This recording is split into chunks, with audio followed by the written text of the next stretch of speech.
The world's greatest competition has come to an end, and with that comes the rise in the stock of players, or the depreciation thereof.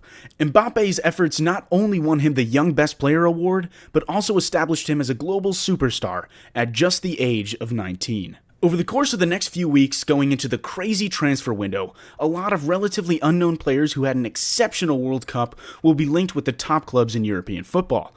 One such player, Alexander Golovin, the 22-year-old Russian midfielder who did his country proudly, has been mooted to possibly join either Chelsea or Juventus, with Arsenal waiting in the wings.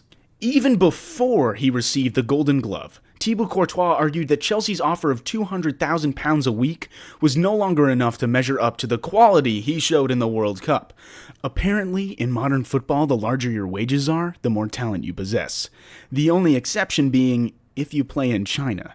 With him having been proved right by scooping up the Golden Glove, who knows what Chelsea will have to pay to make him sign a new contract, especially with Real Madrid interested in his services. Similarly, Hazard, who picked up the silver ball, will further justify Chelsea's case in valuing him at £200 million.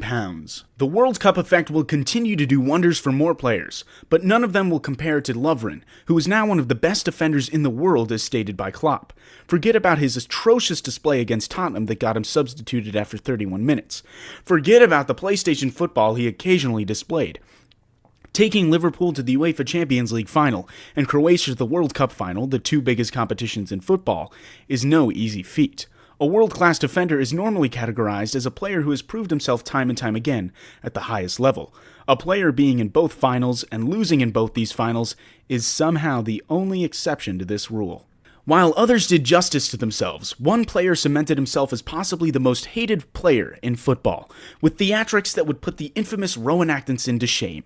Neymar may have been berated and belittled for his World Cup performances, but his display against Mexico showed his other talents, with moves such as the caterpillar, the worm, and the rolling man caught fire technique. He may as well try comedy, dance, or a bit of both.